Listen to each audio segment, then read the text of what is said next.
Hello friends, स्वागत आहे तुमचं राणी या ब्लॉगमध्ये. तर म्हणजे चला फायनली मला वेळ भेटलेला आहे व्हिडिओ बनवण्यासाठी आणि माझी तब्येत ठीक आहे. मी एकदम ओके झालेली आहे. मी जुनेच व्हिडिओ टाकलेले आहेत. आज मी स्पेशली नवीन व्हिडिओ बनवत आहे. तर आजचा विषय आहे, मी म्हणजे मला थोडंसं वेगळंच वाटलं. तुम्हाला कसं वाटतं ते सांगा. तर तुम्हाला त्याचं कारण पण सांगते. मला बनवायचा नव्हता हा व्हिडिओ, कारण आपल्याला दुसऱ्यांच्या ह्याच्यावर बोलायची गरज नाही आहे. काय झालं माहिती आहे का, एक व्हिडिओ बघितला मी. एक महाराज होते आणि ती त्यांच्या व्हिडिओच्या संदर्भातून असे सांगत होते की एका महिलेचा त्यांना फोन आला आणि ती महिला त्यांना असं सांगत होती की तिच्या नवऱ्याचा अफेअर चालू आहे. आणि अफेअर कुणाबरोबर चालू आहे, तर तिच्याच मैत्रिणीसोबत अफेअर चालू आहे. तर एक महिला एका महिलेचं घर वाटोळं करते, असं त्यांचं म्हणणं होतं. तर बरोबर आहे की एक महिला एका महिलेचं घर वाटोळं करते, ही चुकीचं आहे. तिनं असं नाही करायला पाहिजे, परंतु तिनं असं बी नाही करायला पाहिजे. आपण आपल्यासोबत असं काही घडल्यानंतर सगळ्यात पहिलं तर घरच्यांना सांगतो, आई वडिलांना सांगतो, बहिणींना सांगतो, किंवा जवळच्या क्लोज मैत्रिणी असतात त्यांना सांगतो. ना की कुठल्या महाराजांना फोन करून सांगतो आपण की माझा नवऱ्याचा असा अफेअर आहे. म्हणजेच तुमच्याकडे सांगायला काही विषय नाहीये म्हणून महाराज तुम्ही एखाद्या महिलेचं असं सांगताय की ती एक महिलाच एका महिलेचं घर वाटोळं करते.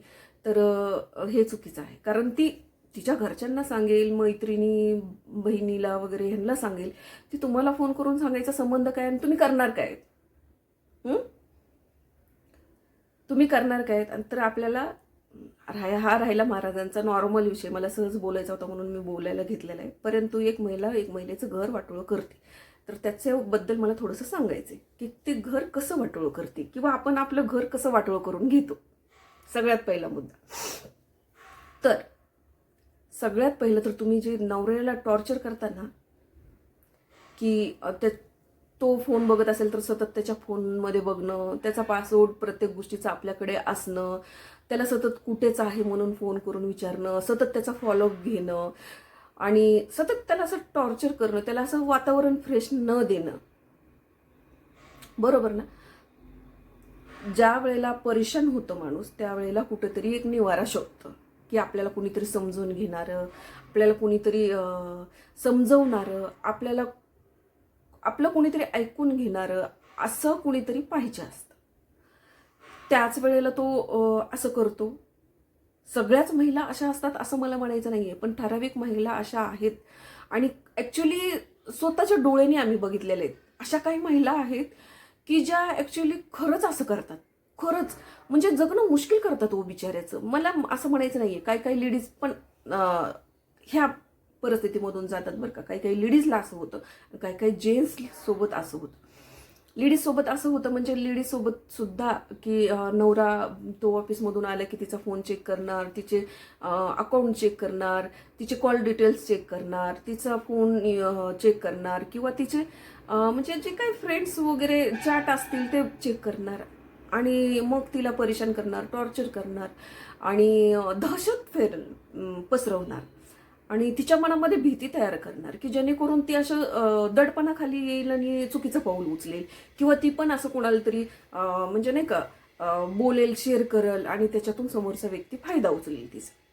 म्हणजे समजा एखादी व्यक्ती पुरुष जरी झाले तरी ते कुणाशी तरी बोलायला, शेअर करायला गेले आणि तिथंच म्हणजे नाही का असं बोलण्यामध्ये, ह्याच्यामध्ये, भेटीमध्ये, ह्याच्यामध्ये एखादा जर व्यक्ती तुम्हाला समजून घेत असेल, समजून सांगत असेल, तुम्हाला प्रत्येक गोष्टीत सपोर्ट करत असेल, तर मन म्हणजे हे होतच ना, मनाची ओढ लागतेच ना त्या व्यक्तीकडे, तर ती लगाव होतो आणि मग त्याच्यातून परत ते संबंध निर्माण होतात, लिव्हिंगमध्ये राहणं वगैरे वगैरे.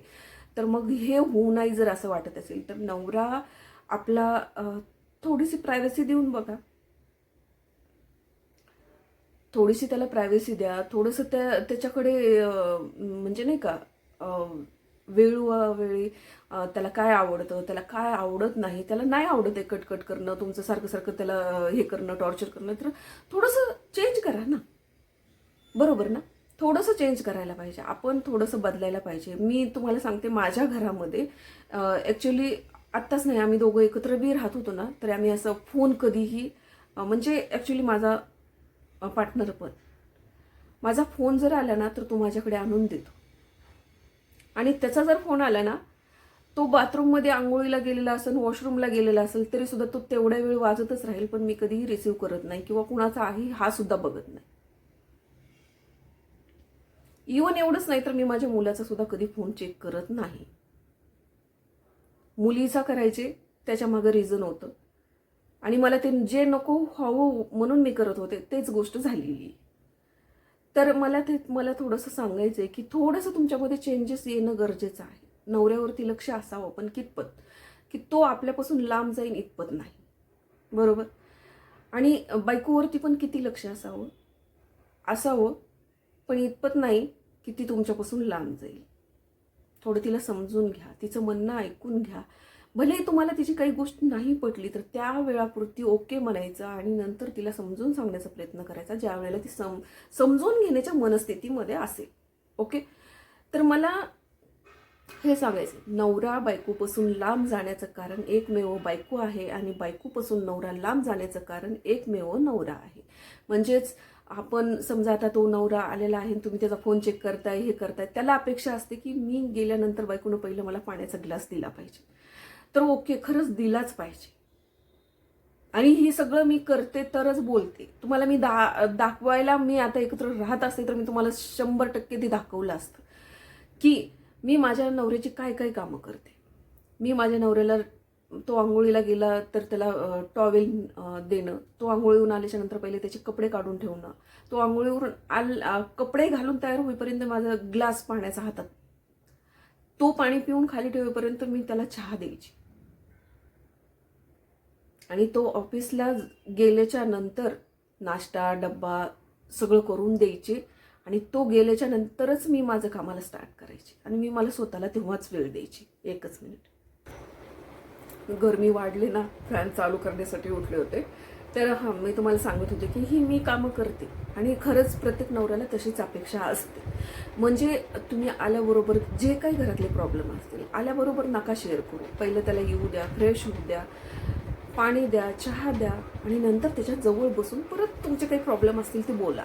आणि फोन तुम्ही चेक करताय, काहीतरी डाऊट आल्याच्या नंतरच फोन चेक करावा. तो रील्स बघतोय, तो काहीतरी करतोय, त्याचं काम असेल किंवा तरी तुम्ही चेक करणं आणि डेली त्याच्या मागे लागणं, फोन चेक करायचा आहे असं म्हणणं किंवा डेली त्याला टॉर्चर करणं. आता एक तर असा किस्सा आहे, म्हणजे असे असतात की नवरा घरात असतो त्यावेळेला आपण स्वतः मोबाईलमध्ये बिझी असतात. लेडीचा ह्याचा टेटस बघ, त्याचा टेटस बघ, रील्स बघ, हे बघ, ते बघ. त्या नवऱ्याला विचारायचं नाही, त्याच्याकडे लक्ष द्यायचं नाही, त्याच्याशी गप्पा मारायच्या नाहीत, त्याच्याशी काही हे करायचं नाही. आणि तो बाहेर पडला, तो बाहेर गेला की त्याला फोनवर फोन. कुठं आहे, काय काम आहे, कुठं गेलाय, कधी येतोय का नाही, व्हिडिओ कॉल कर, हे कर, ते कर. बापरे, काय म्हणजे ऍक्च्युली खरंच असं का वागताय तुम्ही? इतका संशयखोर मन नसावं की ते तुम्हालाच घातक होईल. इतकं संशयखोर मन नसावं की ते तुम्हालाच घातक होईल. आणि इतकंही फ्री मन नसावं की ते तुम्हालाच घातक होईल. म्हणजे माझं सांगण्याचा उद्देश की तुम्ही एवढं पण कुणाला आझादी देऊ नका आणि एवढं पण तुम्ही हे करू नका. मध्यम चला, मध्यम. म्हणजे प्रत्येक गोष्टीमध्ये आपण जसं वागू. माझं तर म्हणणं आहे, मी ती करते म्हणून आज माझा पार्टनर करत आहे किंवा त्यानं केले काय, मी त्याचा कधीही मला नाही आठवत, त्याचा पासवर्ड पण मला माहित नाहीये, तुम्हाला ते पण सांगते. त्याच्या फोनचा, त्याचा कुठल्याही याचा पासवर्ड मला आणखीन पण माहित नाहीये. मी सुरुवातच अशी केली की नाही यार, म्हणजे चेक करण्यासारखं बघण्यासारखं आहे काय, आणि माझा त्याच्यावरती विश्वास आहे की तो असं काही चुकीचं करणार नाही. आणि जरी केलं तरी मी त्याला सरळ करायला समर्थ आहे. ओके. असं म्हणून थोडंसं मी काय केलं, म्हणजे मी स्वतः सुरुवात तशी केली की द्यायची प्रायव्हसी. फोन नाही म्हणजे चेक करायचा, पासवर्ड नाही चेक करायचा, सारखं त्याच्याकडे लक्ष नाही देत बसायचं, त्याचा फोन आला तर उचलायचा नाही, त्याचा फोन आला तर तू कुणाशी बोलते कान लावून ऐकायचं नाही, हे नाही आहे करायचं. तर तुम्हाला सांगते मग तो पण तसाच करतो. असं कधी कान लावून फोन ऐकणं किंवा असं फोन हे करणं, डायरेक्टली फोन उचलून माझ्या हातात दिला जातो किंवा मी जिथं बी असेल तिथं फोन मला आणून दिला जातो. आणि आमची हेच सिस्टीम आहे. जे आता मी माझ्या मुलासोबत सुद्धा तशीच पद्धतीने वागत आहे. तो जर म्हटला मला, जर तो बाथरूममध्ये आंघोळ करत असेल, तो जर आतून म्हणला ना की मम्मी कुणाचा फोन आहे तू रिसिव्ह कर, तरच मी तो फोन रिसिव्ह करून बोलते की तो आंघोळीला गेलाय, आल्यावर कॉल बॅक करायला सांगते. बस एवढं बोलायचं आणि ठेवून द्यायचं. किंवा कोण आहे विचारायचं. त्याचे फ्रेंड्स वगैरे तर सगळे मला माहिती आहे, ते नाव आले की तर आपल्याला समजतं. पण मी मित्राचे जरी त्याचे फोन असले तरी सुद्धा मी फोन उचलत नाही जोपर्यंत तो म्हणत नाही. म्हणजे मग आपण थोडंसं आपल्यामध्ये पण बदल पाहिजे किंवा आपल्या विचारांमध्ये बदल पाहिजे. मी परफेक्ट आहे मला असं सांगायचंच नाहीये, आणि परफेक्ट हा कोणीच नसतो हे पण मला मान्य आहे. परंतु आपण थोडंसं, मला काय म्हणायचं, जर समोरचा व्यक्ती बदलत नाहीये तर आपण थोडंसं बदलावं. बरोबर. आपण जर जसं वागू तसं आपल्याला वागणूक भेटणार आहे. आता मी तसं वातावरण ठेवलं तर तो तसंच करतो. मला नाही आठवते की माझ्या पार्टनरनी माझा कधी फोन असा घेतलाय, चेक केलाय. माझ्या कामाचे फोन येतात मला, इवन कधी पण रात्री अपरात्री पहिले फोन यायचे. आता अजिबात नाही, पण पहिले यायचे आणि मी ते नंबर पण चेंज केले. पण यायचे तर कामाचे जरी फोन राहिले तरी मग मी अरे यार तू फक्त एवढंच म्हणायचं, तो अरे यार तू सायलेंट ठेवत जाणार, झोपमोड होते. आणि मग कामाचं असलं तर मी 2 शब्द बोलून ठेवून द्यायचे आणि इमर्जन्सी असेल तरच हे करायचे. तर तुम्हाला सांगते कधी असं हे नाही झालं. एवढ्या म्हणते ना, मला 2 गोष्टीसाठी त्यांनी सपोर्ट केलेलं आहे, समजून घेतलेलं आहे. पण ते लाईफमध्ये असं खूप वेगळं होऊन बसलेलं आहे. ते जाऊ द्या, ते मरू द्या, माझं स्वतःचं. पण मी असं सांगते, तर असं आजकाल असं चाललेलं आहे. म्हणून प्रत्येकजण बाहेर पडतोय, बाहेर जातोय किंवा बाहेर कुणाशी तरी अट्रॅक्टिव्ह होतोय, बाहेर कुणाच्या तरी रिलेशनमध्ये येतोय, बाहेर कुणाच्या तरी नात्यामध्ये जोडतोय.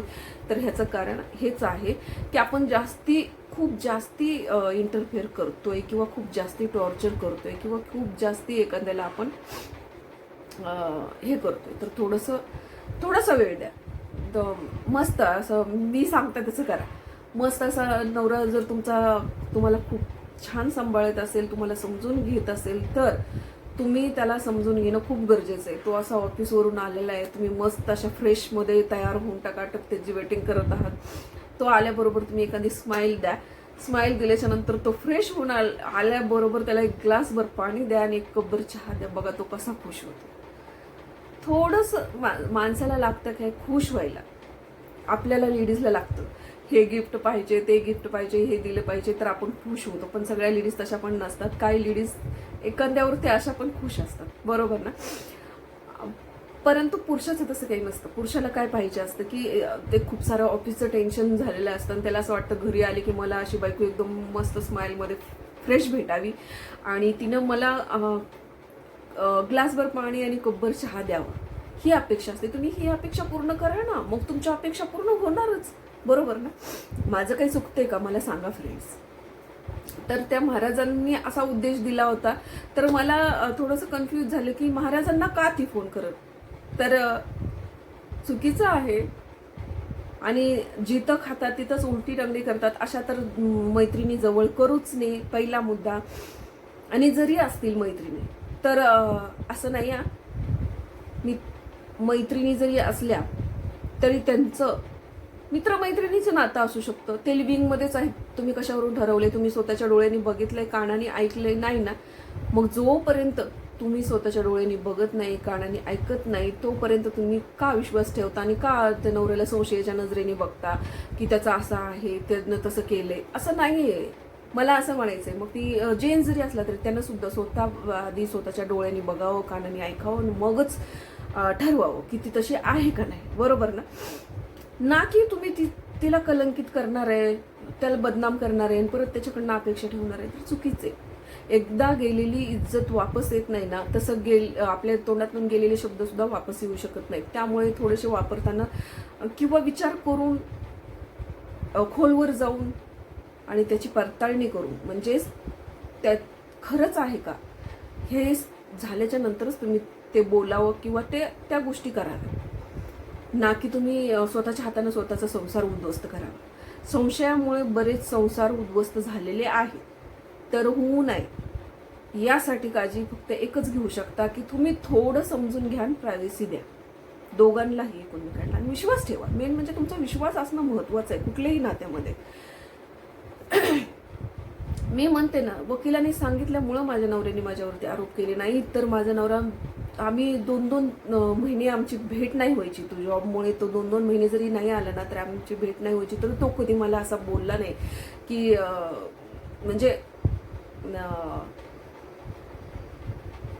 तुला माझी गरज नाहीये का, असं तसं, असं काही नाही. कारण ना माझाही त्याच्यावरती तेवढा विश्वास आणि त्याचाही माझ्यावरती आहे का नाही मी नाही सांगू शकत. कारण जर तसं असतं तर त्यानं माझ्यावर आरोप केले नसते. कारण मी आरोप केलेले नाहीयेत अजूनपर्यंत. मी म्हटलेली नाहीये की माझा नवरा दुसऱ्याबरोबर होता, दुसऱ्याबरोबर आहे. हां, आत्ता माझ्या म्हणजे पूर्ण विश्वास आहे की बाबा तो व्यक्ती असं काही करणार नाही. कारण आता आम्ही किती वर्षापासून वेगळं राहतोय, हे करतोय, पण अजूनपर्यंत तर मी कधीही ऐकलेलं नाहीये. आणि तसंही मी त्याचा फॉलोअप ठेवत नाहीये फ्रेंड्स, खरंच नाही. म्हणजे की मी वेगळी त्याच्यापासून राहते किंवा आमच्या दोघांचं पटत नाहीये तर त्याचं कुठंतरी काहीतरी असेल, हा विचार माझ्या मनामध्ये सुद्धा आलेला नाही आणि येणार पण नाही. आणि जरी असेल ना तरी ओके, म्हणजे त्याला त्याचं लाईफ जगू दे. माझ्यासोबत जर तो खुश नसेल तर कुणासोबत तरी खुश राहतोय, ओके. तर आपण जर एखाद्याला खुशी देऊ शकत नाही तर आपल्याला त्याला दुःख पण देण्याचा अधिकार नाहीये, बरोबर. जर आपण एखाद्याला खुशी देऊ शकत नाही तर आपल्याला त्याला दुःख देण्याचा अधिकार नाही. ह्या शब्द माणसाने लक्षात ठेवावा, तरच तो माणूस म्हणायच्या लायकीचा आहे, नाहीतर नाही. कारण ना जर खुशी देऊन जेवढा आनंद भेटतो तेवढा एखाद्याला दुःख देऊन आनंद भेटतो का? नाही भेटत. दुःख देऊन आनंद एखाद्याला भेटतो, पण कुणाला भेटतो? जो दुश्मन आहे, कट्टर दुश्मन आहे त्याचा, आणि त्याला असं वाटतं की त्याचं वाटोळ व्हायला पाहिजे, त्याचं असं व्हायला पाहिजे, त्यालाच आनंद भेटतो. नाहीतर सहसा असं नॉर्मल माणसांना आनंद भेटत नाही. मी तर म्हणते ना तुम्हाला की असं, हां, मी बोलते पटकन, मी नाही म्हणत नाही. मी म्हटलं ना, मी खूप वेगळी आहे. माझं कसं आहे, मला जे दिसतं, जे ऐकते, जे बघते त्याच्यावरती मी बोलत असते आणि माझं ठामपणे मत मांडलेलं असतं ते, आणि मी जे आहे ते बोलते. मी असं मनात ठेवून राहत नाहीये आणि मागे बोलत बसत नाही. मी समोरासमोर बोलणं पसंत करते, कारण समोरचा व्यक्ती आपल्याला पटकन उत्तर देतो. आपल्याला समजते की बाबा काय बरोबर आणि काय चुकीचं, ओके. मागं बोलल्याने त्या व्यक्तीला काय माहिती तुम्ही मागे काय बोललाय, बरोबर ना. आणि जरी त्याच्यापर्यंत पोहोचलं तर ते वेगळ्याच पद्धतीनं पोहोचणार आहे, मीठ मसाला मिरची सगळं लावून, चाट बीट, बरोबर ना. त्यापेक्षा तुम्ही जर समोरासमोर तोंडावरती बोलायला शिकलात तर तुम्हाला उत्तर पण समोरून भेटेल, तर समाधान भेटेल. माझं असं म्हणणं आहे. बाकी ज्याची त्याची मर्जी. तर मला फक्त एवढंच सांगायचं आहे की आपण थोडंसं समजून घ्या, कारण समजून घेतल्याशिवाय नातं कुठलंही चालणार नाही. भले ते नवरा बायकोचं असो, प्रेमाचं असो, लिव्हिंग मधलं असो, मित्रमैत्रिणीचं असो, आई वडिलांचं असो, सुनाचं सासूचं असो, खरंच समजून घेण्याची गरज आहे. आणि प्लीज समजून घ्या, कारण ना ह्या जगातून गेल्यानंतर आपल्याला म्हणजे नाही का परत ते व्यक्ती भेटत नाहीये, तो भेटत नाही. मी खूपदा सांगण्याचा प्रयत्न करते पण चांगले व्हिडिओ कुणाला आवडत नाहीयेत, त्यामुळे सगळा प्रॉब्लेम आहे. पण असू दे, काही फरक पडत नाही. मी माझं सोडणार नाहीये. मी म्हणत नाहीये मला समाज हे करायचंय, आधी आपण सुधरावं. तर मग माझ्यामध्ये तर आहेच, मी कुठं नाही म्हणते. मला जे नावं ठेवतात, मला जे हे करतात, मी सहन करते, परंतु माझ्या मुलांवरती बोलल्यानंतर मी सोडत नाही, हे पण लक्षात ठेवावं. तर चला, व्हिडिओ आवडला असेल तर लाईक आणि सबस्क्राईब करायला विसरू नका. तर भेटूया पुढच्या ब्लॉगमध्ये. तोपर्यंत मस्त खा, स्वस्त राहा, काळजी घ्या. बाय.